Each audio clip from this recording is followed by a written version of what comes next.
বানিয়েছে সব প্রাণীগুলোকে আমি আল্লাহ আমার নিজের কুদরতে রিজিকের বন্দোবস্ত করি। এই প্রাণীগুলো কোথায় থাকে? নাহুম মিনাত তাইয়্যিবাত। এরপর আল্লাহ বললেন ফাদ্দালনাহুম আলা কাসীরিম মিম্মান খালাকনা তাফদীলা। মানুষের জন্য, মানুষের কল্যাণে, মানুষের প্রয়োজনে, মানুষের বশীভূত করে সৃষ্টি করেছেন কে? রব্বুল আলামিন বলেন হুয়াল্লাযী খালাকা লাকুম মা ফিল আরদি জামিআ। এই জমিনের মধ্যে যা কিছু আমি আল্লাহ সৃষ্টি করেছি সব কিছু আমি মানুষের জন্য সৃষ্টি করেছি। পড়েন সুবহানাল্লাহ।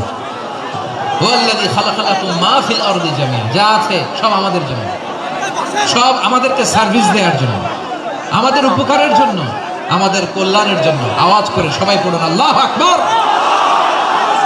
অন্য আল্লাহ বললেন ওয়াসাখখারা লাকুম মা ফিস সামাওয়াতি ওয়া মা ফিল আরদি জামিআন মিন ইন্না ফি যালিকা লাআয়াতিন লিকাওমিন ইয়াতাফাক্কারুন।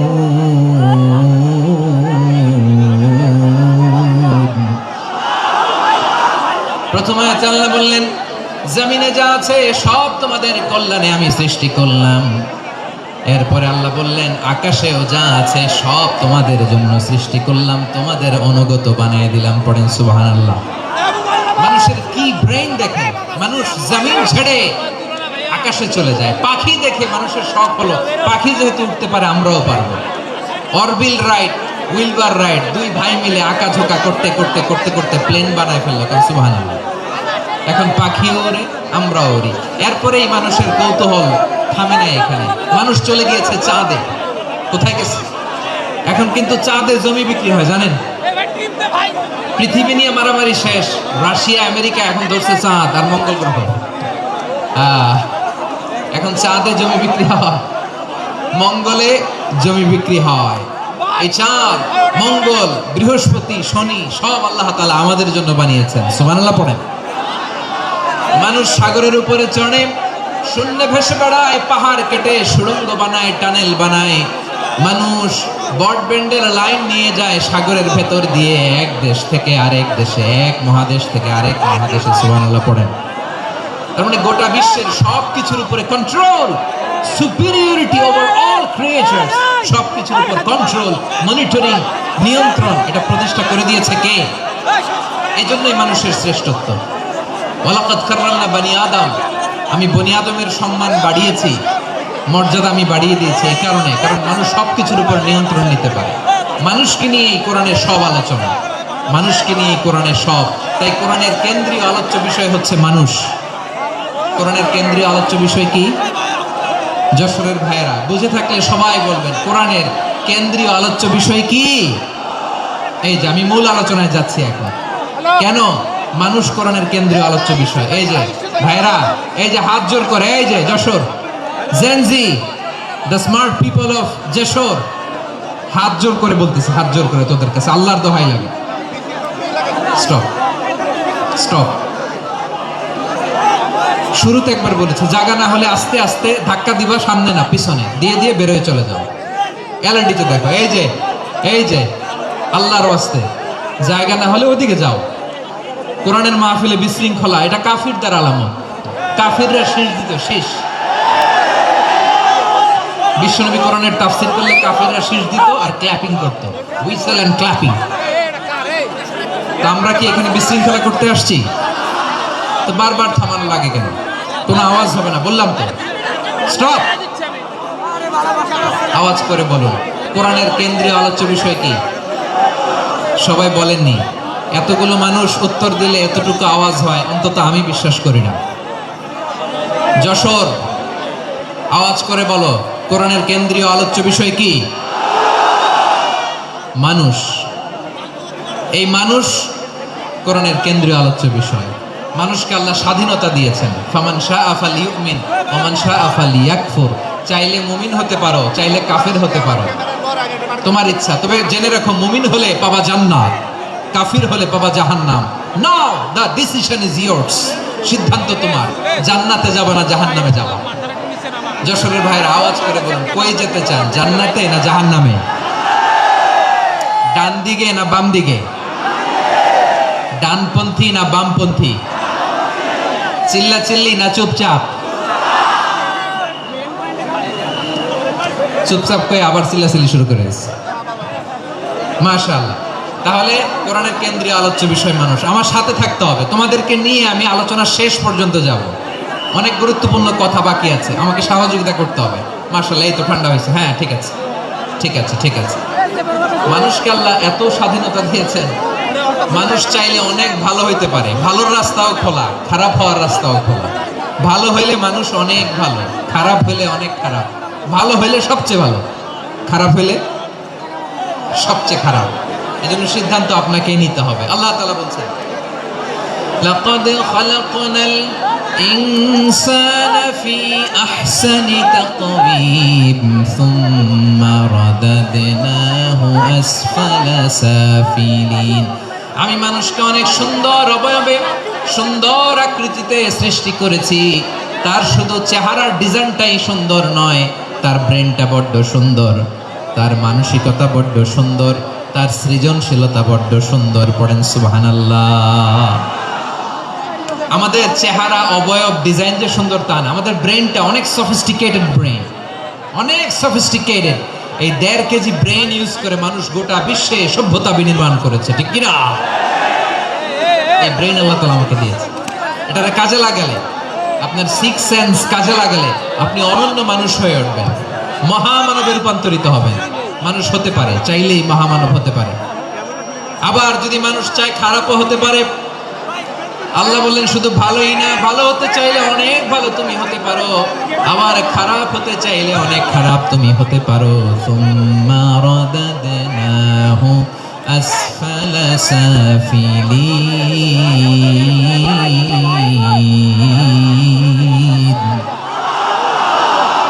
খারাপ হলে একেবারে খারাপ হতে পারো, নিকৃষ্ট হলে একেবারে নিকৃষ্ট হতে পারো, ভালো হলেও ভালো হতে পারো। কোন সুবহানাল্লাহ। এবার আওয়াজ করে বলুন, ভালো হতে চাই না খারাপ? শ্রেষ্ঠ না নিকৃষ্ট? মানুষ ভালো হলে মানুষ ফেরেশতার চেয়েও ভালো, মানুষ খারাপ হলে সে পশুর চেয়েও খারাপ। কথা ঠিক কিনা বলেন? ভালো হলে ফেরেশতার চেয়েও ভালো, খারাপ হলে পশুর চেয়েও নিকৃষ্ট। তার মানে শ্রেষ্ঠত্বে মানুষ, শ্রেষ্ঠত্বে ফেরেশতাকে হার মানায়, আর অধপতনে শ্রেষ্ঠত্বে ফেরেশতাকে ছাড়িয়ে যায়, আর অধপতনে পশুকেও হার মানায়। আই রিপিট, আমি আবারও বলছি, মানুষ শ্রেষ্ঠত্বে ফেরেশতাকে ছাড়িয়ে যায়, আর অধপতনে সে পশুকেও হার মানায়। আওয়াজ করে বলতে হবে, ঠিক কি না? এটার প্রমাণ কি? মানুষ শ্রেষ্ঠ হইলে যে ফেরেশতার চেয়েও সেরা, তার প্রমাণ কি? আল্লাহ তাআলা বলছেন, ওয়া ইয কুলনা লিল মালাইকাতি ইসজুদু লিআদম ফাসাজাদু ইল্লা ইবলিস আবা ওয়াস্তাকবারা ওয়া কানা মিনাল কাফিরিন। আল্লাহ বলেন, স্মরণ করো সে সময়ের কথা যখন আমি ফেরেশতাদেরকে বললাম, ও ফেরেশতারা আদমকে সিজদা দাও। সব ফেরেশতারা সম্মান সূচক সেজদা আদমকে দিল, তারা আদমের জন্য সেজদায় লুটিয়ে পড়লো, একজন ছাড়া, তার নাম ইবলিস। আওয়াজ করে বলেন, তার নাম কি? সে অহংকার প্রদর্শন করলো, সে কাফের হয়ে গেল, বাকি সব ফেরেশতারা সেজদা দিল। সুবহানাল্লাহ। আবার আদম আলাইহিস সালামকে আল্লাহ জিজ্ঞেস করলেন, সব বলে দিল উত্তর, কিন্তু ফেরেশতাদেরকে একই প্রশ্ন জিজ্ঞেস করলেন, তারা উত্তর করতে পারে নাই। তার মানে এর মধ্য দিয়ে প্রমাণিত হয়, মানুষ ভালো হলে ফেরেশতার চেয়েও ভালো, ফেরেশতার চেয়েও মানুষের মর্যাদা বাড়িয়ে দিয়েছে কে? সব নূরের ফেরেশতা যখন মাটির আদমকে সেজদা দেয়, এটা প্রমাণ করে ফেরেশতার চেয়েও মানুষের মর্যাদা বাড়িয়ে দিয়েছে কে? তুমি মাটির আদমকে প্রথম সৃষ্টি করিয়া ঘোষণা করিয়া দিলে শ্রেষ্ঠ বলিয়া, তাই তো নূরের ফেরেশতা করে আদমকে সেজদা। ঠিক কিনা বলেন? তাই তো নূরের ফেরেশতা করে আদমকে সেজদা, সবার চেয়ে সম্মান দিলে মাটির আদমকে। আল্লাহু আল্লাহু তুমি জাল্লে জালালুহু শেষ করা তো যায় না গে তোমার গুণগান। পড়েন না, পড়েন। আল্লাহু আল্লাহু তুমি জাল্লে জালালুহু, শেষ করা তো যায় না গে তোমার গুণগান। আল্লাহু আল্লাহু, আল্লাহু আকবার। আদমের মর্যাদা বেশি, মানুষের মর্যাদা বেশি। মানুষ শ্রেষ্ঠ তার প্রমাণ নূরের ফেরেশতা মাটির আদমকে সিজদা করে আওয়াজ করে বলেন ঠিক কি না? তাহলে মানুষ ভালো হলে ফেরেশতার চেয়ে ভালো। আবার মানুষ যদি খারাপ হয় সে পশুর চেয়েও খারাপ। অধপতনে পশুত্বকে হার মানায়। তার প্রমাণ কি? তার প্রমাণ হচ্ছে যশোরের ভাইরা দেখবেন পত্রিকায় নিউজ পেপারে মাঝে মাঝে এরকম দেখা যায়, এক মানুষ আরেক মানুষকে হত্যা করে 20 টুকরা করে বস্তার ভিতরে ভরেছে। আপনারা এই নিউজ পড়েন নাই না? দেখেন নাই? দেখছেন? মানুষ মানুষকে হত্যা করে কয় টুকরা? জোরে বলেন। এখানেই ক্ষান্ত হয় না, আবার কোথায় ভরছে? বস্তার ভেতরে। আচ্ছা, বুঝে থাকলে আওয়াজ করে বলেন, কোনদিন শুনছেন একটা হাতি আর একটা হাতিকে হত্যা করে 20 টুকরা করছে, এরপরে বস্তার ভিতরে ভরছে? হয়েছে? তাহলে দেখেন, মানুষ যদি খারাপ হয় সে পশুকেও হার মানায়। চিল্লায় বলো ঠিক কি না? এমনও দুশ্চরিত্র মানুষ আছে যার নজর থেকে 6 মাসের ছোট্ট মেয়ে থেকে শুরু করে 80 বছরের বৃদ্ধারাও নিরাপদ নয়। পশুকেও হার মানে। মানুষের ঘর জ্বালিয়ে পুড়ে মেসাকার করে দেয়, জনপদের পর জনপদ জ্বালায় দেয়। এরকম আছে না নাই? বোমা মেরে শহরগুলো উড়িয়ে দেয়। এই যে ইসরায়েল গাজার মধ্যে যে অ্যাটাক করেছে, এরা মসজিদ মানে নাই, মসজিদে বম ফেলেছে। এরা খ্রিস্টানদের চার্চ গির্জা মানে নাই, গির্জায় বম ফেলেছে। পৃথিবীর ইতিহাসে never happened in the history of the world that someone bombed on a hospital, on a ICU center. এমন হাসপাতাল যেখানে আইসিইউ রোগীরা আছে, ওই হাসপাতালের উপরও ইসরায়েলি সৈনিকেরা বোমা মেরেছে। জোরে বলেন ঠিক কিনা? এরা মানুষ? আওয়াজ করে বলেন, এরা মানুষ না। প্রিয় ভাইয়েরা, চোখ কান নাক মুখ থাকলেই মানুষ না। যা সামনে দেখেন এগুলো সব মানুষ না, এগুলো জনসংখ্যা। এগুলো কি? সবাই বলুন, এগুলো কি? বাড়ছে জনসংখ্যা, কমছে মানুষ। বাড়ছে জনসংখ্যা, কমছে। এই দুনিয়া এখন তো আর সেই দুনিয়া নাই, মানুষ নামের মানুষ আছে দুনিয়া বোঝাই, সেই মানুষের ভিড়ে আমার আসল মানুষ নাই। ঠিক কিনা?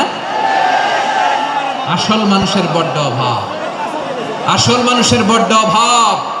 আমার ভাইয়েরা, মানুষ খারাপ হলে পশুকেও হার মানায়। আচ্ছা, আওয়াজ করে বলেন, এই যশোরের ছেলেরা দিক তাকাও, আওয়াজ করে বলেন, যে ইসরায়েলি সোলজাররা উপর থেকে বোমা মারল তারাও মানুষ? তারাও কি? ওরাও রক্তে মাংসে মানুষ, ওদেরও পরিবার আছে। বোমা মেরে যে মেয়েটাকে তারা অনাথ বানায়, ইয়াতিম বানায়, ও কিন্তু বাসায় ওর মেয়েটাকে রেখে আসছে। ঠিক কিনা বলেন? বম্বিং করে যে বাবাকে মেরে, স্বামীকে মেরে স্ত্রীকে বিধবা বানায়, তারও ঘরে স্ত্রী আছে। উপর থেকে বম মেরে মানুষ মেরে দিচ্ছে, তারাও মানুষ। 1945 সালের 6 আগস্ট আমেরিকান সোলজাররা হিরোশিমায় বম মেরেছে। আমি নিজে দেখে এসেছি জাপানের হিরোশিমাতে। সকাল 8:15 মানুষ কেউ অফিসে যাচ্ছিল, কেউ খেতে খামারে কাজ করতে যাচ্ছিল। লিটল বয় নামে একটা বোম মেরেছে তারা। এই বোমের আঘাতে, পারমাণবিক এই বোমার রেডিয়েশনে আঘাতে, বোম ব্লাস্ট হওয়ার পরে মুহূর্তের মধ্যে 1,40,000 নাই। উপর থেকে যারা মারতেছে এরাও মানুষ, যাদেরকে মারলো তারাও। তার মানে মানুষে পার্থক্য আছে না? নেই? মানুষে পার্থক্য আছে। নাক কান চোখ মুখ থাকলেই মানুষ নয়। বাড়ছে জনসংখ্যা, কমছে মানুষ। চিল্লায় বলো ঠিক কি না? তাহলে আমরা বুঝলাম, মানুষ ভালো হলে অনেক ভালো, খারাপ হলে অনেক খারাপ। ও আমার কলিজার টুকরা যশোরের ভাইয়েরা, আসন্ন 3 দিন ব্যাপী এই তাফসিরুল কোরআনের ঐতিহাসিক প্রোগ্রাম থেকে আমরা সিদ্ধান্ত নেই আমরা ভালো মানুষ হব নাকি খারাপ মানুষ হব। কলিজা থেকে, প্রাণ থেকে আওয়াজ করে সবাই বলুন, ভালো মানুষ নাকি খারাপ মানুষ? ভালো মানুষ হইতে, ভালো মানুষ যারা জগৎটাকে এনলাইটেন করবে, যারা এনলাইটেন করবে, যারা সত্যের বীর সেনানী হয়ে দাঁড়াবে, যারা সত্যের পক্ষে কথা বলবে, যারা জালিমের মসনদকে ভেঙে খান খান করে দিবে, এরকম হওয়ার দরকার আছে না নাই? এরকম ভালো মানুষ আমরা হতে চাই কি চাই না? মানুষকে যত্ন নিলে মানুষ যে কত ভালো হয় আপনি কল্পনাও করতে পারবেন না। এই যে আপনাদের যশোরে যে ভালো ছেলেগুলো আছে, যে ভালো তরুণগুলো আছে, যে যুবকগুলো আছে, যে ভালো আলেমরা আছে, ভালো নেতারা আছে, সবাই যদি তাদের মতো হতো পুরো যশোরটা একটা জান্নাতের টুকরা হয়ে যেত। আওয়াজ করে বলেন ঠিক কিনা? মানুষকে নার্চারিং করলে, মানুষকে পলিশ করলে, মানুষকে গ্রুমিং করলে, মানুষকে সঠিক তারবিয়া দিলে মানুষ অনন্য হয়ে ওঠে। প্রতিটি মানুষ অনন্য, আমি অনন্য, আপনি অনন্য, আমরা সবাই অনন্য। সুবহানাল্লাহ বলেন। মানুষকে আল্লাহ তাআলা দিয়েছেন অসীম ক্ষমতা, অসীম ক্ষমতা। সুবহানাল্লাহ। একটা মানুষ পারেন এমন কিছু নাই, একটা মানুষ পারেন এমন কিছু নাই। বিশ্বাস করতে হবে, মানুষ যা কল্পনা করতে পারে ওইটা মানুষ করে দেখাতে পারে। যশোরের ভাইয়ের, আই রিপিট, আমি আবারও বলছি, এই চিল্লাচিল্লি করলে আমার এই গুরুত্বপূর্ণ কথা তোমরা মিস করবা, মিস করবা। কপাল পরা হয় না, আওয়াজ করে কপাল পরা হবে না। আমার দিকে তাকাও। মানুষ, মানুষ যা কল্পনা করতে পারে সেটা মানুষ করে দেখাতে পারে। তুমি তোমার কল্পনার রাজ্যকে সাজাও, তোমাকে হারাতে পারে এমন কোন শক্তি আল্লাহর জমিনে নাই। তোমার কি শক্তি, কি সম্ভাবনা তুমি জানোই না মিয়া। তুমি এদিকে তাকাও কেন? তোমার রাস্তা তো ওই দূরে। তুমি কোথায় যাবে, আল্লাহ তোমার টেনে কোথায় নিয়ে যাবে তুমি কিছুই জানো না। প্ল্যান বিগ, ড্রিম বিগ, কল্পনার শক্তিকে বড় করো। মানুষ যা কল্পনা করতে পারে মানুষ তা করে দেখাতে পারে। মানুষের কাছে অসাধ্য কিছু নাই, মৃত্যু ছাড়া, এক্সেপ্ট ডেথ। মৃত্যু ছাড়া মানুষ সবকিছুকে জয় করতে পারে। মৃত্যু ছাড়া যে কোনো অসাধ্যকে সাধন করার ক্ষমতা মানুষকে দিয়ে দিয়েছে কে? হারার জন্য তোমার জন্মই হয় নাই, তোমার জন্ম হয়েছে জিতার জন্য, বিজয়ের জন্য তোমার জন্ম। মানুষের শুরুটাই হয় বিজয় দিয়ে। যশোর, আওয়াজ করে বলো, মানুষের শুরু হয় কি দিয়ে? আমরা যখন আমার পিতার পৃষ্ঠদেশে ছিলাম, পিতার পৃষ্ঠদেশ থেকে শুক্রাণু যখন মায়ের গর্ভদেশে যেয়ে পড়ে, কতটা শুক্রাণু ভ্রমণ শুরু করে জানো? 20 কোটি শুক্রাণু। একবার সিমেন্ট আউট হলে সেখানে 20 কোটি শুক্রাণু থাকে, ভ্রমণ শুরু করে। ওই 20 কোটি শুক্রাণুর মধ্যে থেকে তুমি আমি আজকে এক বিকশিত শুক্রাণু মানব রূপে পৃথিবীতে এসেছে। সুবহানাল্লাহ। ওই 20 কোটি শুক্রাণুর প্রতিযোগিতায় সবাই পেছনে ফেলে সেদিন আমি সফল হয়েছিলাম, সেদিন আমি বিজয়ী হয়েছিলাম। সেদিন আমি এত ছোট ছিলাম, মাইক্রোস্কোপ দিয়েও আমার অস্তিত্ব টের পাওয়া যায় না। আমি এত তুচ্ছ ছিলাম, নগণ্য ছিলাম। আমার কান ছিল না, আমার চোখ ছিল না, আমার হাত ছিল না, আমার জন্য রিকমেন্ডেশন করার মতো মামু ছিল না, খালা ছিল না, কেউ ছিল না। তারপরেও ওই প্রতিযোগিতায়, ওই কম্পিটিশনে যখন আমারে কেউ হারাতে পারে নাই, আল্লাহর জমিনেও আমারে কেউ হারাতে পারে না। হারার জন্য তোমার জন্মই হয় নাই, তুমি আসছোই জিতার জন্য। সুবহানাল্লাহ। বিশ্বনবী বলেন, আন-নাসু মাআদিন কামাআদিনিয যাহাবি ওয়াল ফিদ্দা খিয়ারুহুম ফিল জাহিলিয়াতি খিয়ারুহুম ফিল ইসলাম। Peoples are like mines of gold and silver. সোনার খনি, রূপার খনি, এর চেয়ে বড় খনি হচ্ছে এই মানব সম্পদের খনি। আওয়াজ করে বলেন আল্লাহু আকবার। আল্লাহ তাআলা এই সম্পদ আমাদেরকে দিয়েছে। বিশ্বনবী বলেন, মানুষ হচ্ছে খনির মতো। খিয়ারুহুম ফিল জাহিলিয়াতি খিয়ারুহুম ফিল ইসলাম। জাহিলি যুগে যারা সেরা, ইসলামেও তারা সেরা। ইদা ফাকহু, যদি তারা বুঝবান হয় তাহলে তাদেরকে সেরা বানায় দিবে কে? তাহলে মানুষের চেয়ে সেরা কেউ হতে পারে? মানুষের চেয়ে অনন্য কেউ হতে পারে? মানুষকে কেউ হারাতে পারে? আওয়াজ করে বলো, তোমাকে কেউ হারাতে পারবে? এই সাহস জাগছে আজকের আলোচনা থেকে। আমি তুমি অনন্য, আমাকে তোমাকে হারায় দেওয়া এত সহজ না, ঠিক কি না? একটা কথা জীবনের সাথে সেট করে নিতে হবে, আমি জিতি নয় শিখি, আমি কখনো হারি না। জীবনের সাথে সেট করে নাও, জেনজি অফ জেসর, আমি কখনো হারি না, আমি হয় জিতি নয় শিখি। চিল্লায় বলো ঠিক কি না? আমি কখনো হারি না, আমার হারানো এত সোজা না। কি সাহস জাগছে? বুকে সাহস জাগছে? তাকবীর পড়ো, লিল্লাহি তাকবীর।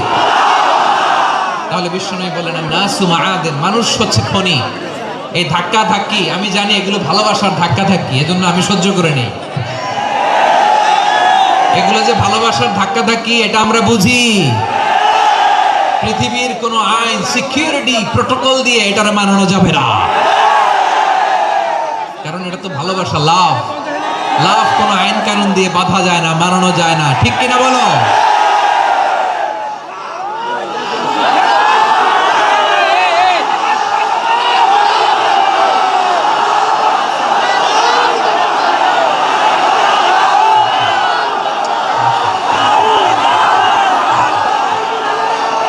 ঠিক আছে, বসুন বসুন বসুন। আল নাসু মাআদিন, মানুষ হচ্ছে খনি, এই খনির যত্ন নিতে হবে। আমার মা বাবা যারা এসেছেন, আপনার ছেলে মেয়ের যত্ন নেন। আপনার ছেলের মধ্যে যে কি পটেনশিয়াল আপনি জানেন না। আপনার এই ছোট্ট অবুঝ ছেলেটাই আগামী দিনের শায়েখ আহমদুল্লাহ হবে। আপনার হেফজখানায় পড়া ওই ছোট্ট ছেলেটাই আগামী দিনের আল্লামা মামুনুল হক হবে। আপনার ওই ছেলেটা আমির হামজা হবে, আব্দুল হাই সাইফুল্লাহ হবে। এভাবে বড় বড় আলেম হবে, তারা যুগ শ্রেষ্ঠ আলেম হবে। সেই একদিন এই বাংলাদেশের পার্লামেন্টে যে বক্তব্য দিয়ে যশোরের পক্ষে কথা বলবে। আপনি জানেন না, কাউকে ছোট করবেন না, আপনি ওর কনফিডেন্স আপনি কমাবেন না, আপনি কমাতে পারেন না। প্যান্ডেলে আমার যে মা বোনেরা আছেন, ছেলে মেয়েদেরকে কখনো ছোট করে কথা বলবেন না। ও যে কোথায় যাবে আপনি জানেন না, আপনি মা হয়ে তাকে সাহস দিবেন, তার কল্পনার জগৎটাকে সাজাতে তাকে উৎসাহিত করবেন, ঠিক কিনা বলেন? আর আমার প্যান্ডেলের আমার প্রিয় শ্রদ্ধাশীলা মায়েরা বোনেরা, আপনারা তো আরো দামি সম্পদ। বিশ্বনবী বলেন আর দুনিয়া কুল্লুহা মাতা।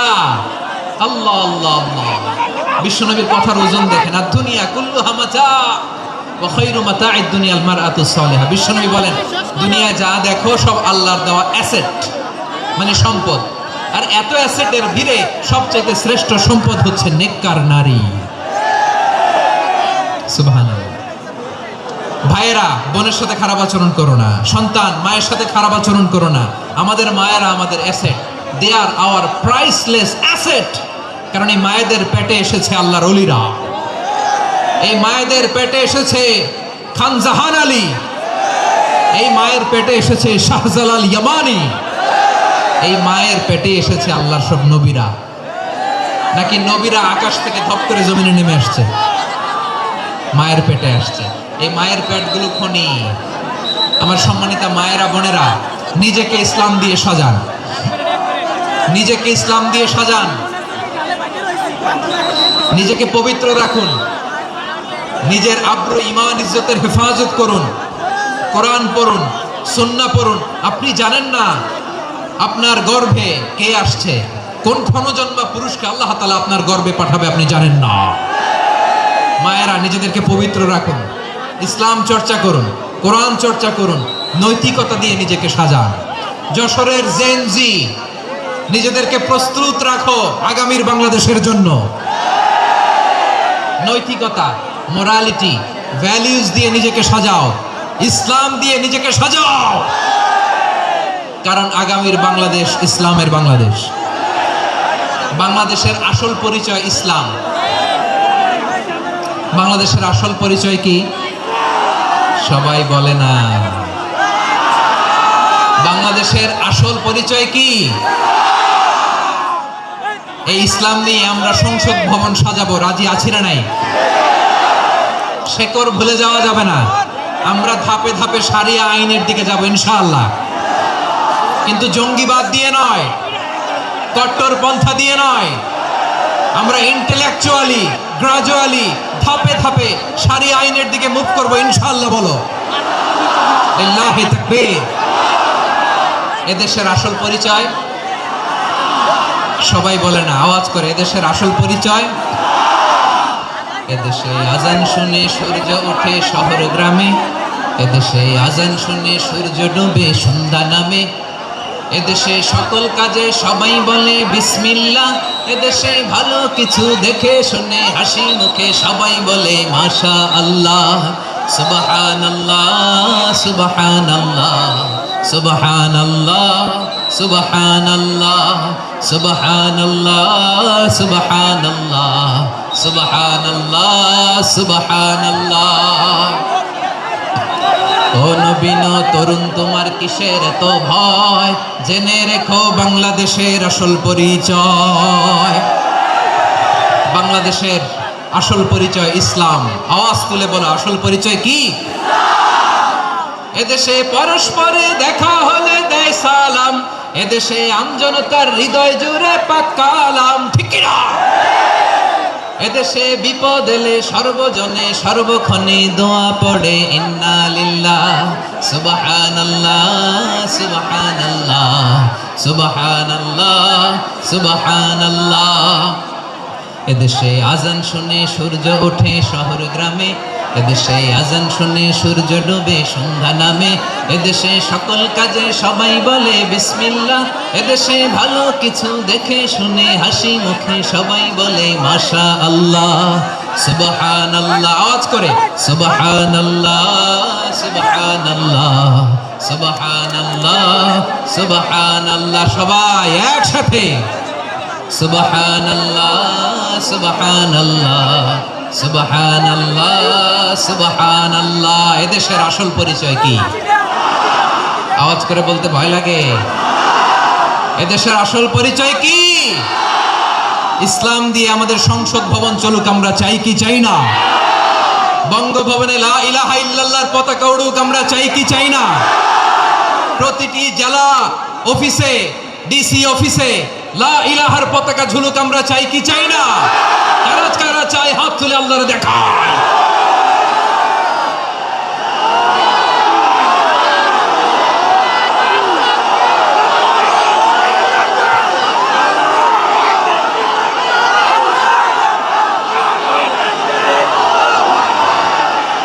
মাশাআল্লাহ মাশাআল্লাহ মাশাআল্লাহ মাশাআল্লাহ।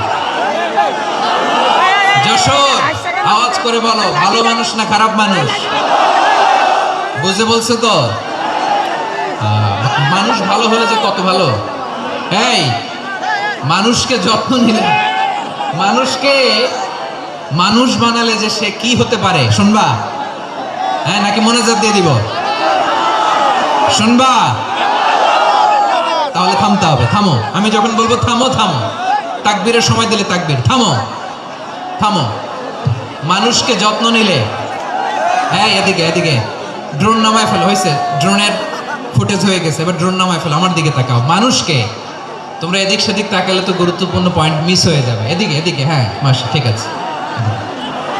মানুষকে যত্ন নিলে মানুষের মধ্যে যারা কি পটেনশিয়াল রেখেছে। আমি জাপানের দুইটা উদাহরণ দেই। জাপানের, এই এই এভাবে এভাবে হবে, হয় বসো নয় পেছনে, কথা নেই। কথা তো বলাই যাবে না, হারাম কথা বলা। আজকে একেবারে চুপ। আজকের জন্য হারাম করে দিছে আমি, কিছু সময়ের জন্য একেবারে নিষিদ্ধ। জাপানের দুইটা উদাহরণ দেই, খেয়াল করে একটু শুনেন, বুঝবেন। আল্লাহ, 2022 সালে জাপানের সাথে জার্মানির খেলা, ফিফা ওয়ার্ল্ড কাপ 2022। এক পক্ষে জাপান, আরেক পক্ষে কোন দেশ? কথা শোনে নেই। এক পক্ষে কোন দেশ? আরেক পক্ষে সবাই। এক পক্ষে আরেক পক্ষে। ওই খেলায় জিতেছিল জাপান, জিতেছিল 22 সালের এই ফিফা ওয়ার্ল্ড কাপে। জাপান ফুটবল খেলায় জিতে as a part of their celebration তারা খেলার পরে পুরো স্টেডিয়ামটারে ক্লিন করে। The fan base of Japan, lakh lakh মানুষ খেলা দেখতে যায়, তো এত ডাস্টবিনও তো নাই। তো যারা ডাস্টবিনে জায়গা পায় নাই, তারা এই যে চকলেটের প্যাকেট, পানির বোতল, চিপসের প্যাকেট তারা এদিকে সেদিকে রেখে দিয়েছে। জাপানের ভক্তরা, জাপানের ফলোয়াররা as a part of their celebration তারা খেলার পরে পুরো স্টেডিয়ামের সব ময়লা আবর্জনা ক্লিন করে তারপরে বিদায় নিয়েছে। তাদেরকে কি ক্লিন করার দায়িত্ব দেওয়া হয়েছিল? এই যশোর, জাপানের যে ছেলেরা খেলা দেখতে গেছিল ওদেরকে কি ক্লিন করার দায়িত্ব দিছিল? তারা কি স্টেডিয়ামের পরিচ্ছন্নতা কর্মী? তাদের আকল, তাদের সিক্স সেন্স তাদেরকে বলেছে ছোটবেলা থেকে জাপান গভর্নমেন্ট ওদেরকে এত পরিচ্ছন্নতা শেখায়, ক্লিনলিনেস অ্যাওয়ারনেস ক্যাম্পেইন করায়। ক্লাসে আমি দেখেছি, ক্লাসে নিজের বেঞ্চ নিজে মুছে, ক্লাসের মাঝখানে একটা সময় দেয়, নিজের টেবিল নিজে মুছে, নিজের ক্লাসরুমটা নিজে পরিষ্কার করে। রাস্তাঘাটে একটা ধুলা নাই, ময়লা নাই, একটা টিস্যু নাই। খেলার পরে গোটা বিশ্বকে তাক লাগিয়ে দিয়েছে। জাপানের ফ্যানরা সবার রেখে যাওয়া গার্বেজ, টিস্যু, বোতল পরিষ্কার করে তারপরে স্টেডিয়াম থেকে বিদায় নিয়েছে। আমরা কেন এমন হইতে পারলাম না? আমরা কেন এমন হইতে পারলাম না? জাপানের যারা এগুলো করছে ওদের তিনটা করে চোখ না? চোখ তো তিনটা জাপানো লাগো, জাপানো লাগো। হাত তো চারটা, কান তো ছয়টা। হ্যাঁ, নাকি আমার মতো দুই হাত দুই কানালা মানুষ? চোখে দেখলে ওটা মানুষ না। চিন্তা করছেন? তার মানে জাপানিজদেরকে যে গ্রুমিং করে শিখানোর মাধ্যমে পরিচ্ছন্ন বানানো গেছে, ওরা যেমনি মানুষ আমরাও মানুষ। আমাদের সন্তানদেরকে শেখালে তারাও পারবে, পারবে কিনা? 2 নম্বর উদাহরণ বলি। চট্টগ্রাম ফেনীতে যারা গিয়েছেন, মেঘনা গোমতী ব্রিজ প্রকল্প নাম শুনছেন? মেঘনা একটা ব্রিজ পার হওয়া লাগে। এই মেঘনা গোমতী, এখানে 3টা ব্রিজ কাঁচপুর সহ, এই 3টা ব্রিজের নির্মাণ কাজ, রেনোভেশনের কাজ দেওয়া হয়েছিল জাপানের একটা কোম্পানিকে। কাকে? জাপানের কোম্পানির নির্মাণ শেষে 738 কোটি টাকা বেঁচে গেছিল, এটা গভর্নমেন্টের হাতে দিয়ে তারা বিদায় নিয়েছে। কত টাকা? 738 কোটি টাকা। যত প্রাক্কলিত ব্যয় নির্ধারণ করা হয়েছে সব টাকা সরকার, তৎকালীন সরকার 2019-এর সরকার, কারা ছিল তো জানেন? এই 2019-এর সরকার তাদেরকে দিয়েছে। তারা রিনোভেশন নির্মাণ শেষে 738 কোটি টাকা অতিরিক্ত বেঁচে গেছিল, এটা আবার গভর্নমেন্টের হাতে বুঝাই দিয়ে তারা বিদায় নিচ্ছে। আমরা কেন এমন হইতে পারলাম না? জাপানের ওরাও মানুষ, আমরাও মানুষ। তার মানে মানুষে মানুষে পার্থক্য আছে না নাই? আচ্ছা, জাপানের 2টা উদাহরণ দিলাম, এবার আমার দেশের 2টা উদাহরণ দিব না? বাংলাদেশের 2টা উদাহরণ দিই। 1 নম্বর উদাহরণ, গত সপ্তাহে আপনারা জানেন কক্সবাজার আমার একটা প্রোগ্রাম ছিল, তো হেলিকপ্টারে গিয়েছিলাম। ফেনী জেলা যখন পার হচ্ছি আমি দেখলাম 3টা উইন্ডমিল। উইন্ডমিল চিনেন তো? বিশাল পিলার, 3টা 4টা পাখা থাকে। বায়ু বিদ্যুৎ কেন্দ্র, বাংলাদেশের প্রথম বায়ু বিদ্যুৎ কেন্দ্র এটা। মুহুরী প্রজেক্ট বলে ওটা সম্ভবত, মুহুরী প্রজেক্ট। তো সাগরের বাতাসের ঝাপটায় এটা ঘুরে এনার্জি হয়, ইলেকট্রিসিটি উৎপাদন হয়। তো আমি পাইলটকে বললাম, ভাই এগুলো থেকে কেমন ইলেকট্রিসিটি উৎপাদন হয়? কয় হুজুর একটুও হয় না, কিছুই হয় না। কিছুই হয় না মানে? বলে হুজুর বাংলাদেশে যত উইন্ডমিল আছে এটার পাখা একটাও ঘুরে না। আল্লাহ, বলেন কি? তাহলে যে কোটি কোটি টাকা ব্যয় করে যে উইন্ডমিল, কয় হুজুর ভিতরে ফিটফাট, উপরে ফিটফাট, ভিতরে সদরঘাট। তার মানে কোটি কোটি টাকা দিয়ে এই উইন্ডমিল বানায়, এখানে কিছু নাই। দুর্নীতির আড্ডাখানা, আখড়াখানা বাংলাদেশ, ঠিক কিনা বলেন? আরে জাপানিজরাও মানুষ, আমরাও মানুষ। আমার এক নিকট আত্মীয় সরকারি চাকরিজীবী, উনি আমাকে বললেন, বাংলাদেশের আরেকটা উদাহরণ দেখি। উনি আমাকে বললেন যে প্রতি বছর আমাদের অফিসের ফার্নিচার চেঞ্জ করে। বললাম প্রতি বছর ফার্নিচার চেঞ্জ করে কেন? বলে যে ফার্নিচার নতুন পারচেজ করলেই তো এখানে টাকা, নতুন কিনতে পারলেই টাকা, নতুন উন্নয়নের সবক শোনাতে পারলেই টাকা। প্রথম আলোর রিপোর্ট, কি আলো? প্রথম আলোর রিপোর্ট, গত 15 বছরে উন্নয়নের নামে লুটপাট হয়েছে প্রায় 3.25 লাখ কোটি টাকা। কার রিপোর্ট? আমাদের বানানো কথা, প্রথম আলোর রিপোর্ট। গত 15 বছরে কারা ছিল জানেন তো?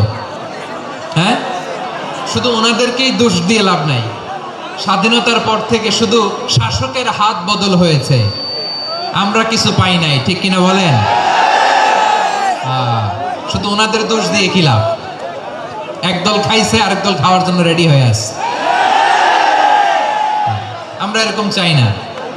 আমরা চাই স্বাধীন সার্বভৌম বাংলাদেশ। আমরা চাই দুর্নীতিমুক্ত বাংলাদেশ। আমি নিউজটা যে কতবার বললাম, এটা কি সম্ভব? 3.25 লাখ কোটি টাকা লুটপাট, মানে লুটপাট করতে করতে এদেশের জনগণকে ফুটপাতে বসায় দিচ্ছে। প্রিয় ভাইরা, জাপানের মানুষও মানুষ, আমরাও মানুষ।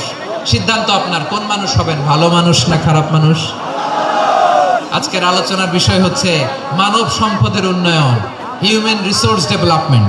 It's a process to increase the capacity of knowledge, skill, capacity of the people of a country. একটা দেশের মানুষের জ্ঞান, তাদের দক্ষতা কি করে বাড়ানো যায়, বাড়িয়ে দেশের উন্নয়ন করানো যায়, এটাই হচ্ছে মানব সম্পদ উন্নয়নের মূল কথা।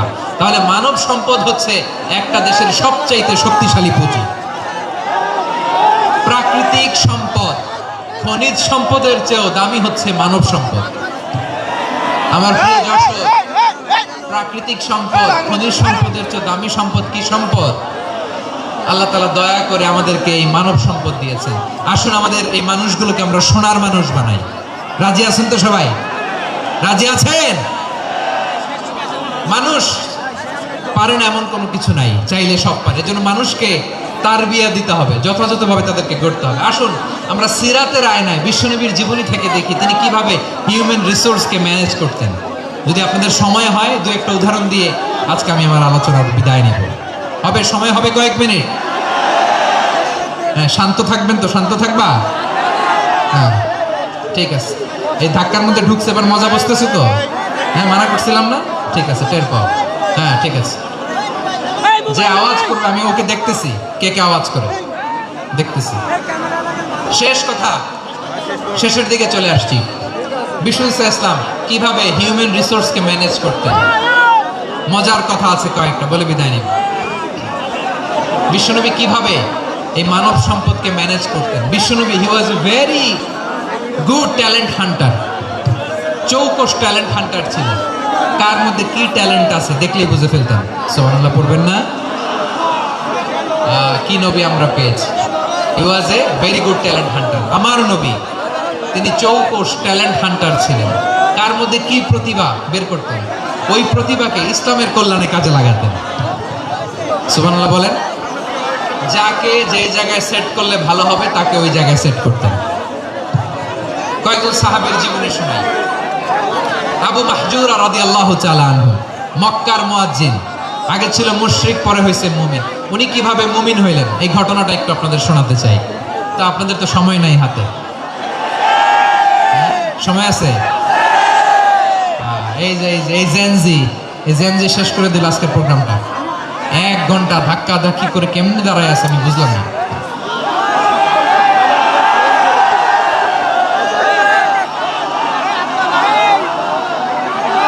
না না, তাকবির না, চুপ করতে হবে।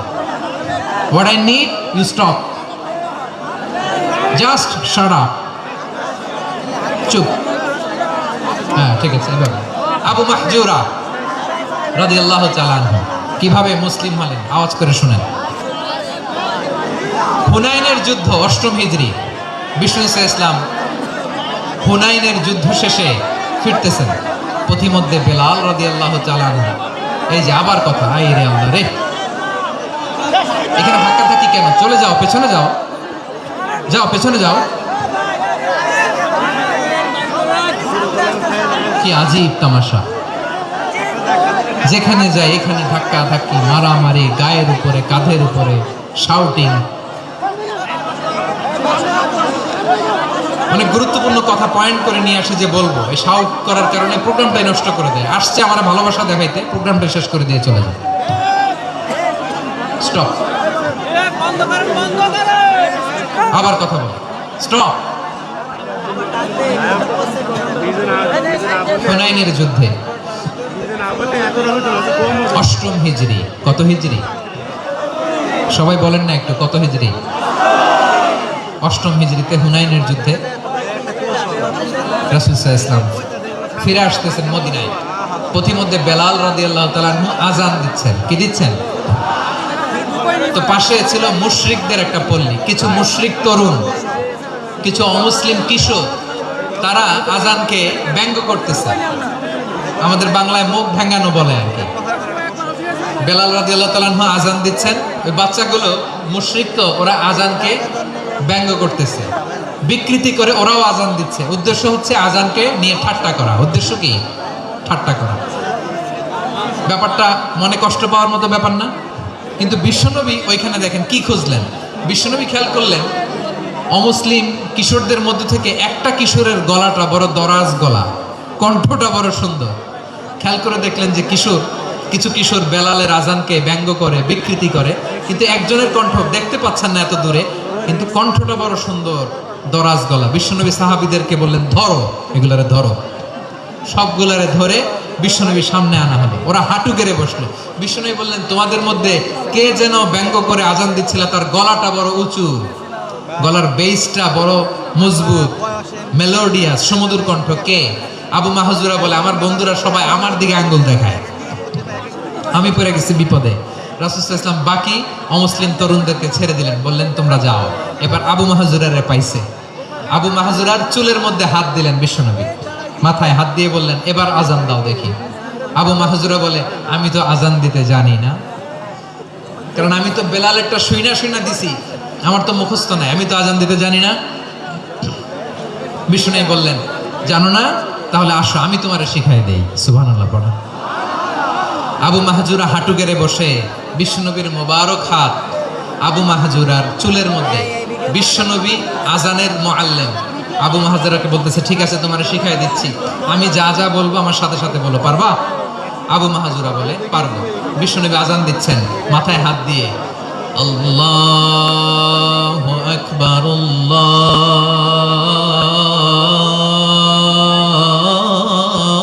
আল্লাহু আকবার।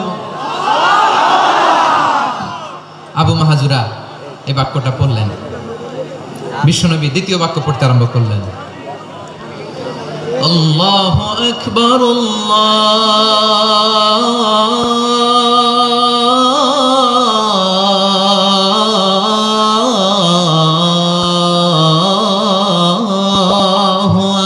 আকবার। আবু মাহজুরা এই বাক্যটা বললেন। বিশ্বনবী আবু মাহজুরার মাথার মধ্যে হাত দিয়ে তৃতীয় বাক্য বললেন, আশহাদু আল্লা ইলাহা ইল্লাল্লাহ,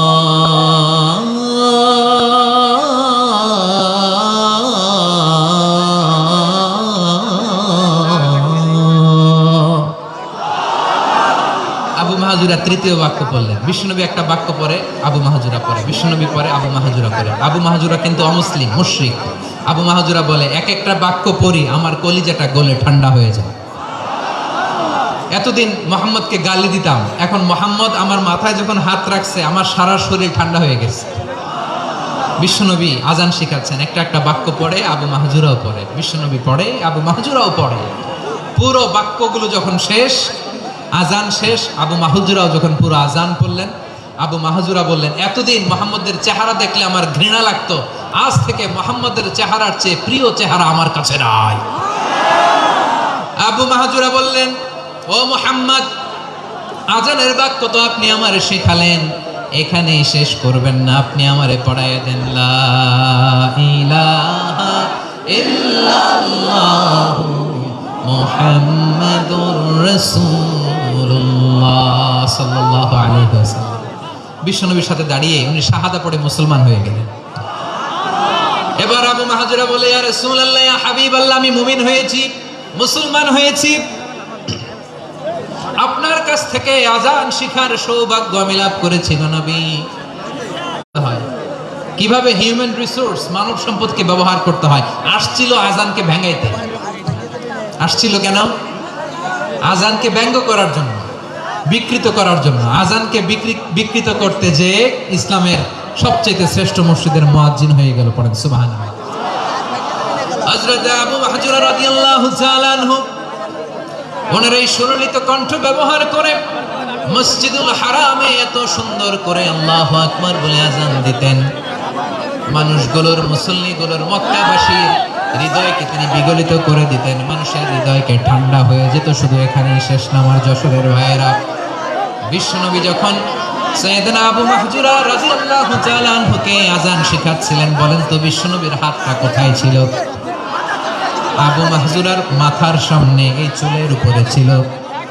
আবু মাহজুরা ওই স্মৃতিটাকে ধারণ করবার জন্য, ওই স্মৃতিকে বহন করার জন্য বিশ্বনবীর মোবারক হাত আবু মাহজুরার কপালের চুলের যেই জায়গায় লেগেছে, মৃত্যুর আগের দিন পর্যন্ত আবু মাহজুরা মাথার ওই চুলে কোনোদিন ছুরি আর কামার লাগায় না, সেখানে কেচি লাগায় নাই, চুলের মধ্যে খুর লাগায় নাই। আবু মাহজুরা ডান দিকের চুল কাটতো, বাম দিকের চুল কাটতো, পেছনের চুল কাটতো, সামনের চুল কাটতো না। আবু মাহজুরা রাদিয়াল্লাহু তাআলা আনহুর সামনের চুলগুলো বড় হতে হতে যখন এত বড় হয়ে যায়, তিনি চুলগুলো পেঁচিয়ে মাথার মধ্যে রাখতেন। তারপরে তিনি পাগড়ি পরতেন। সবাই জিজ্ঞেস করতো, আবু মাহজুরা এটা আবার কেমন স্টাইল? দেখতে তোমার কি বিদঘুটে লাগে? কেমন অড লাগে? কেমন খারাপ দেখা যায়? মক্কায় এমন কোন মানুষ তো দেখি নাই, ডানে চুল কাটে, বায়ে চুল কাটে, পেছনে চুল কাটে, সামনে কাটে না। ওরে আবু মাহজুরা, কেমন দেখা যায় তোমারে? তুমি সামনের চুল কাটো না কেন? আবু মাহজুরা বলে, আমি হাঁটু গেড়ে পেয়ারা নবীর সামনে বসেছিলাম, আমার এই মাথার চুলের মধ্যে মুবারক হাত লাগিয়ে বিশ্বনবী নিজে আমাকে আজানের প্রতিটা বাক্য শিক্ষা দিয়েছেন। বিশ্বনবীর মোবারক হাত, পবিত্র হাত আমার মাথার চুলের যেই জায়গায় লেগেছে, আমি চাই ওই চুলগুলা নিয়ে আমি আমার কবরের ভিতরে যাব। সাইয়েদনা আবু মাহজুরা রাদিয়াল্লাহু তাআলা আনহু ইন্তেকালের আগের পর্যন্ত মাথার সামনের চুলগুলা কাটে নাই। মাথার সামনের চুল তিনি কাটেন নাই। সুবহানাল্লাহ বিহামদি। কেমন ভালোবাসতেন বিশ্বনবী সাহাবীদেরকে, সাহাবারা কেমন ভালোবাসতেন বিশ্বনবীকে। সামনের চুলগুলো বড় হতে হতে এত বড় ছিল, পেঁচিয়ে রেখে পাগড়ি পরতেন, কাটতেন না। নবীর হাত লেগেছিল। সুবহানাল্লাহ পড়ে। তাহলে what is the lesson? Moral of the story কি? মোরাল অফ দ্য স্টোরি হচ্ছে, আসছিল আজানকে ব্যঙ্গ করার জন্য, বিকৃত করার জন্য, হয়ে গেল মসজিদুল হারামের মুয়াজ্জিন। দেখেন বিশ্বনবী একটা খারাপ সিচুয়েশনের মধ্যে থেকে কি ভালো জিনিস বের করে আনলেন। আমি যে শুরুতে বলেছি কিভাবে তিনি হিউম্যান রিসোর্সকে ডেভেলপ করেছেন, ম্যানেজ করেছেন। তিনি যে চৌকস ট্যালেন্ট হান্টার ছিল, দেখেন সবার মধ্যে থেকে এর বাছাই করে মুয়াজ্জিন বানাই দিয়েছেন। সুবহানাল্লাহ পড়েন। তার মানে এই না সবাইরে ধরে ধরে উনি মুয়াজ্জিন বানাইছেন। যার যেই ট্যালেন্ট আছে তাকে ওই কাজে অ্যাসাইন করেছেন। যার যেই প্রতিভা আছে তার প্রতিভাকে ইসলামের কাজে লাগিয়েছেন। সুবহানাল্লাহ পড়েন। যায়েদ বিন সাবিত রাদিয়াল্লাহু তাআলা আনহু নাম শুনেছেন? যশোর কথা বেরোয় না। যদি জায়গায় সালমান খানের নাম শুনছেন, সবাই হাত তুলবে, জি হুজুর শুনছি, মানে সব দেখা শেষ। সালমান খান, আমির খান, অমুক খান, সব খান মুখস্থ, কিন্তু যায়েদ বিন সাবিতের নাম মুখস্থ নাই মুসলমানদের। যে সাহাবী মাথার সামনের চুল কাটে নাই, মসজিদুল হারামের মুয়াজ্জিন বানাইছেন বিশ্বনবী, সাহাবীর নাম কি? খায়া ফেলেছ, স্লোগানের সাথে খায়া ফেলেছ। আবু মাহজুরা। কি নাম? আবু মাহজুরা আল জুমাহি রাদিয়াল্লাহু তাআলা। এই নামটা আজকে নিয়ে যাইতে হবে যশোর। আবু মাহজুরা রাদিয়াল্লাহু তাআলা। দুই নম্বরে বলছিলাম যায়েদ বিন সাবিত রাদিয়াল্লাহু তাআলা। বিশ্বনবী দেখলেন মদিনার এই আনসারী সাহাবী হাইলি ট্যালেন্টেড, ইন্টেলেকচুয়াল, মেরিটোরিয়াস, জ্ঞানের প্রতি তার আকর্ষণ, মারাত্মক আকর্ষণ। বিশ্বনবী তাকে দায়িত্ব দিলেন, কোরআন যা নাজিল হয় তুমি লিখো, কাতিবুল ওহী বানায় দিলেন। সুবহানাল্লাহ। যায়েদ বিন সাবিতরে আবার আজান শিখান নাই, কারণ তার মধ্যে বিশ্বনবী প্রতিভা দেখেছেন, একাডেমিক প্রতিভা। বিশ্বনবীর একাডেমিক প্রজেক্টগুলো তিনি হ্যান্ডেল করতেন। যায়েদ বিন সাবিত ছিল বিশ্বনবীর ব্যক্তিগত সচিব। কি ছিল? ব্যক্তিগত সচিব। বোঝেন নাই? বিশ্বনবীর ব্যক্তিগত সচিব এবং দোভাষী। ইহুদিরা কিছু লিখে দিলে এটার অর্থ বিশ্বনবীরে বুঝায় দিতেন, আবার ইহুদিদের কাছে কিছু লিখতে হলে তিনি লিখে দিতেন। বিশ্বনবী একদিন বললেন, ইন্নী ওয়াল্লাহি মা আমানু ইয়াহুদা আলা কিতাব, ইহুদিরা যে চিঠি পাঠায় অর্থ তো বুঝি না, আরেক ইহুদি আইনে অর্থ করা লাগে। আবার ইহুদিদের কাছে কিছু লিখে পাঠাইতে চাইলে আমরা তো লিখতে পারি না, ইহুদিরে দিয়ে লেখা লাগে। ওরা যে পয়রা শোনায় লিখে দেয়, আমি ওদের বিশ্বাস করি না। আমার নিজের একজন লোক দরকার। বিশ্বনবী এই যায়েদ বিন সাবিতকে চুজ করলেন ল্যাঙ্গুয়েজের জন্য। উনি বললেন, যায়েদ, তোমার সফট স্কিলকে ডেভেলপ করতে হবে, তুমি হিব্রু ল্যাঙ্গুয়েজ শিখে ফেলো। যায়েদ বিন সাবিত বলল, বিশ্বনবীর মোটিভেশন আর ইন্সপিরেশন পেয়ে আমি 15 দিনে ইহুদিদের এই হিব্রু ল্যাঙ্গুয়েজ শিখে ফেললাম। শুধু শিখে ফেললাম না, হাত্তা হাদিকতু, even I became master in the language. এই ভাষা আমি পারদর্শী হয়ে গেলাম। এরপরে ইহুদিরা চিঠি লিখে পাঠালে আর কোনো ইহুদি ডাকা লাগতো না, আমি নবীর এটার অর্থ শুনে পরে বুঝাই দিতাম। আবার ইহুদিদের কাছে চিঠি লেখা লাগলে আমি যায়েদ বিন সাবিত চিঠি লিখে দিতাম। সুবহানাল্লাহ। দেখেন, এত সাহাবীর মধ্যে থেকে বিশ্বনবীর একাডেমিক প্রজেক্ট, ব্যক্তিগত সচিব, দোভাষী হিসেবে তিনি যায়েদ বিন সাবিতের মতো তরুণকে নির্বাচিত করেছেন। কেমন ট্যালেন্ট হান্টার ছিল আমার নবী। সুবহানাল্লাহ পড়বেন না? বিশ্বনবীর ইন্তেকালের পরে সাইয়েদনা আবু বকর রাদিয়াল্লাহু তাআলা আনহু যখন খলিফা হয়ে আসলেন, কোরআনকে সংকলনের দায়িত্ব দেয়া লাগবে, কোন সাহাবীকে দিবেন? সব সাহাবারা মিলে পরামর্শ করলেন। সাইয়েদনা আবু বকর, ওমর সবাই মিলে বিশাল কোরআন সংকলনের গুরু দায়িত্ব বিশ্বনবীর ব্যক্তিগত সচিব, বিশ্বনবীর দোভাষী, বিশ্বনবীর সিলেক্ট করাই লোক যায়েদ ইবনে সাবিত রাদিয়াল্লাহু তাআলা আনহুকে দিয়েছে। কোরআনের কপি তো আজকে এখানে রাখি নাই। এই যে আজকের যে কোরআন পড়েন, এটা আগে এরকম ছিল না।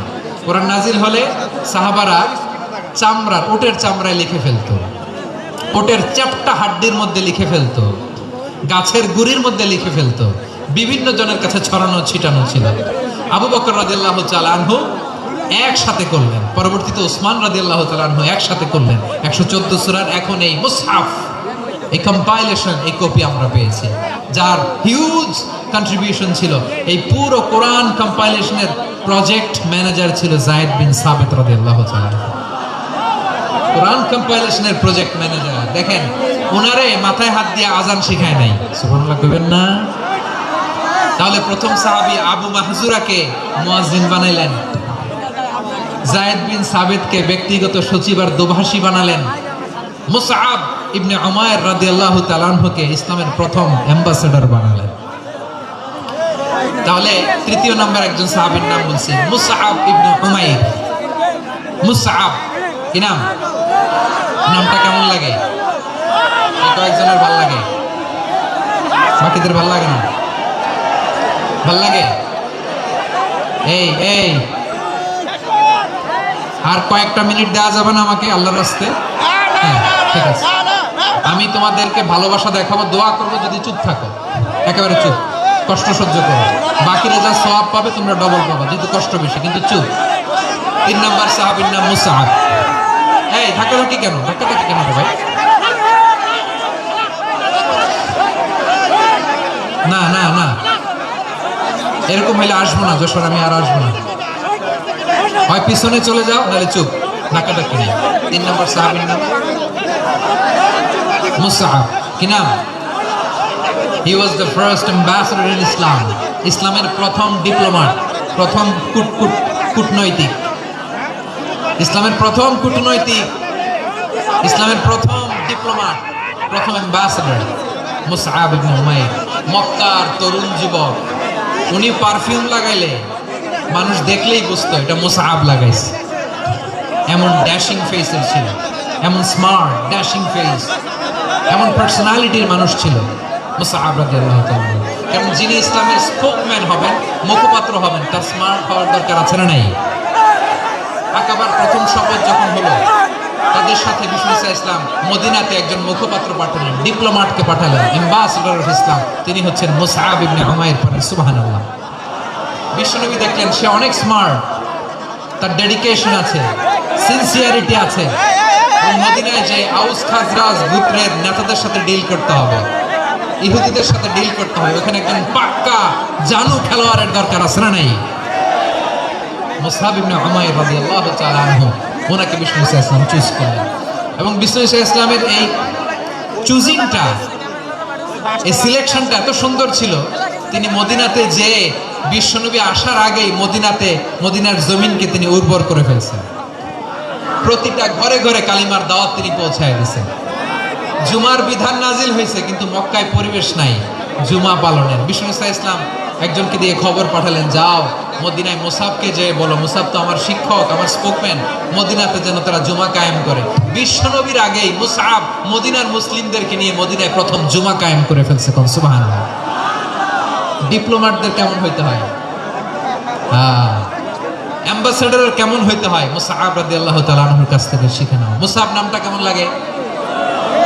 যশোর যাদের সন্তান হবে, ছেলে সন্তান, আমার রাস্তায় পাইলে সবাই জিজ্ঞেস করে, হুজুর একটা নাম দেন, আমার ছেলে হবে। যশোরবাসীর জন্য আমি একটা নাম দিয়ে দিলাম, নাম রাখতে হবে মুসাব। কি নাম?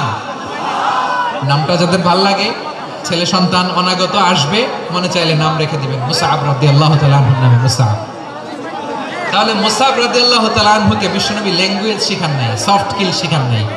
যায়েদ রাদিয়াল্লাহু তিনি হিব্রু ল্যাঙ্গুয়েজ শিখেছেন, সুরিয়ানি শিখেছেন, কিন্তু মুসাবকে তিনি বানিয়েছেন the spokesman of Islam, the first diplomat, the ambassador of Islam. সুবহানাল্লাহ পড়বেন না? আব্দুল্লাহ ইবনে আব্বাস রাদিয়াল্লাহু তাআলা আনহু বিশ্বনবীর কাজিন, চাচাতো ভাই। আবার মাইমুনা রাদিয়াল্লাহু তাআলা আনহু, মাইমুনা নবীর স্ত্রী, তিনি ছিলেন আব্দুল্লাহর আপন খালা। তো নবীর বউ যদি ওনার খালা হয়, নবী তার কি? বুঝে নাই, নবী তার কি? খালু। তাহলে সম্পর্ক অনেক গভীর, কাজিন আবার খালু। ছোট্ট মানুষ, তাই রাতে মাঝে মাঝে ঘরে থাকতো। বিশ্বনবী দেখলেন আব্দুল্লাহ যেহেতু আমার ঘরে ঢুকতে পারে, আব্দুল্লাহরে এই উম্মতের বড় শিক্ষাবিদ বানাইতে হবে। কথা বোঝে নাই? আব্দুল্লাহকে কি বানাইতে হবে? শিক্ষাবিদ, এডুকেটর অফ দিস উম্মাহ, এই উম্মার শিক্ষাবিদ বানাইতে হবে। তাই আব্দুল্লাহ ইবনে আব্বাসকে বিশ্বনবী হাতে কলমে শিক্ষা দিয়েছেন। আহারে, আর এরপরে যে কি ভাষা আসবে তোমাদের জন্য আমার মুখ থেকে আমি নিজেও জানি না, আমি নিজেও জানি না। 1 ঘন্টা যাবত ধাক্কা ধাক্কি মারামারি। তো আসতে বলছি কি তোমাকে, পেছনে চলে যাও, জায়গা না পেলে পুরো প্রোগ্রামটাই নষ্ট করে দেবে।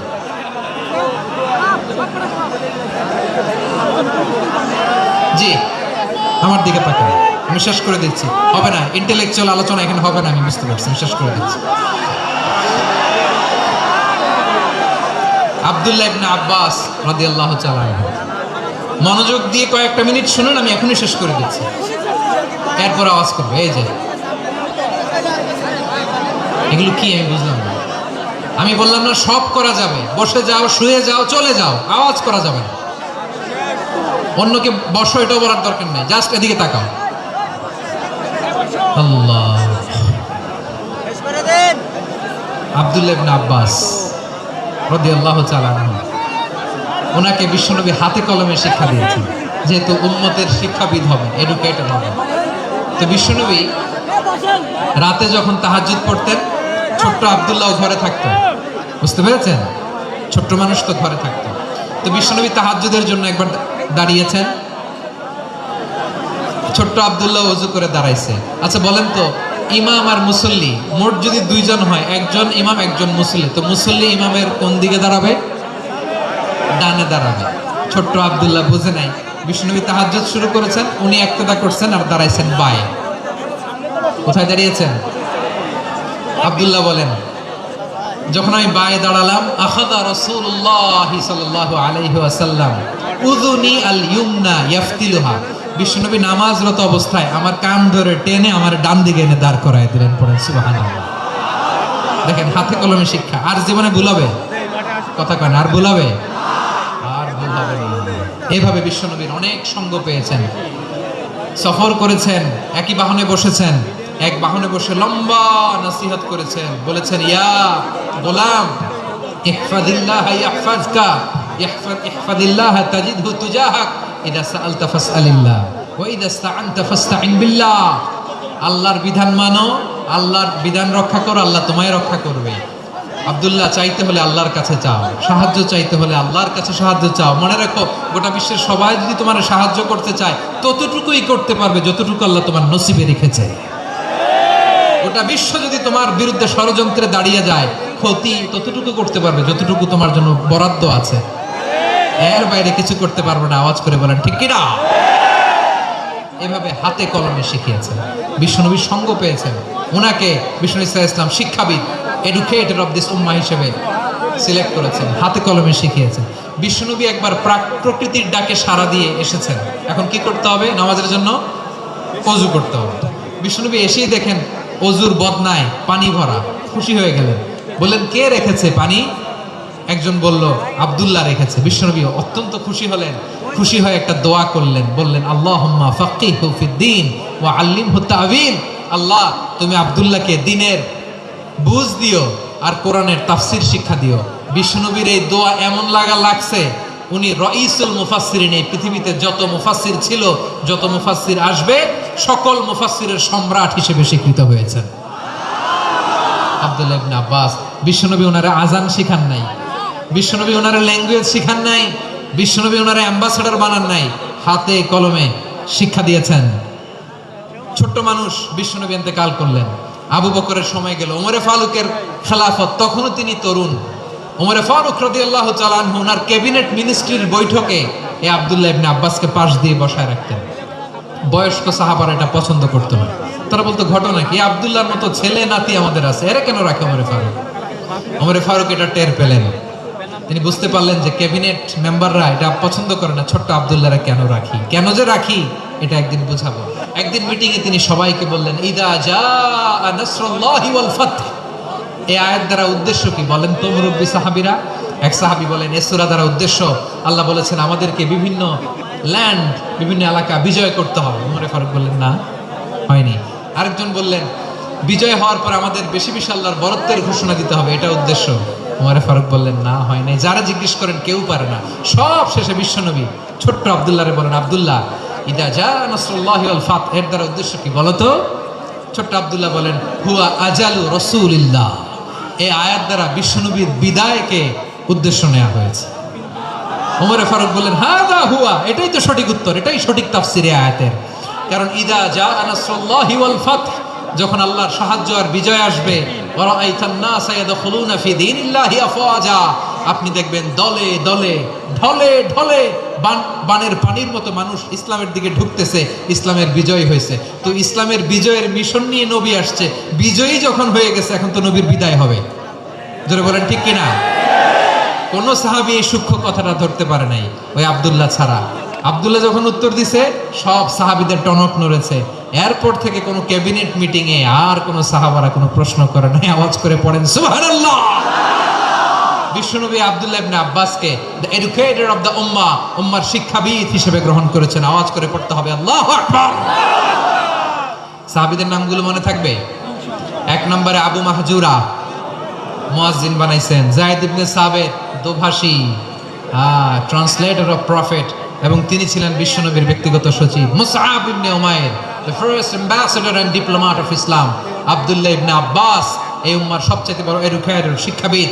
আরেকজন ছিল আব্দুল্লাহ ইবনে মাসউদ রাদিয়াল্লাহু তাআলা। দুই আব্দুল্লাহ, আব্বাস গেল, আরেকজন হচ্ছে মাসউদ। মক্কার তরুণ, ছাগল পালতো মুশরিকের। বিশ্বনবী আর আবু বকর রাদিয়াল্লাহু তাআলা আনহু একবার গেলেন, যে দেখে এই তরুণ দাঁড়ায় আছে। বিশ্বনবী বলেন আমি খুব ক্ষুধার্ত, তোমার কাছে কি দুধ আছে ছাগলের? আব্দুল্লাহ ইবনে মাসউদ বলে আছে। ওয়ালাকিন আনা মুতামান, কিন্তু যে দুধ আছে এটা আমানতের, আমি দিতে পারবো না। বিশ্বনবী এইটা শুনেই তার টার্গেট করে ফেলছে। আনা মুতামান, দুধ আছে কিন্তু এটা আমার মালিকের, আমি তো দরদ দেখাই, আমার মালিকের দুধ, আপনি পথিক, আপনারা দিতে পারি না। বিশ্বনবী টার্গেট করে ফেলছেন, আরে আমার কাজে লাগাইতে হবে।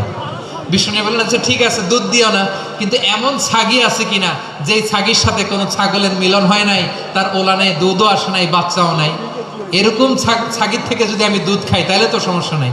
বলতেছে এরকম ছাগির থেকে দুধ খাইলে সমস্যা নাই, কারণ এরকম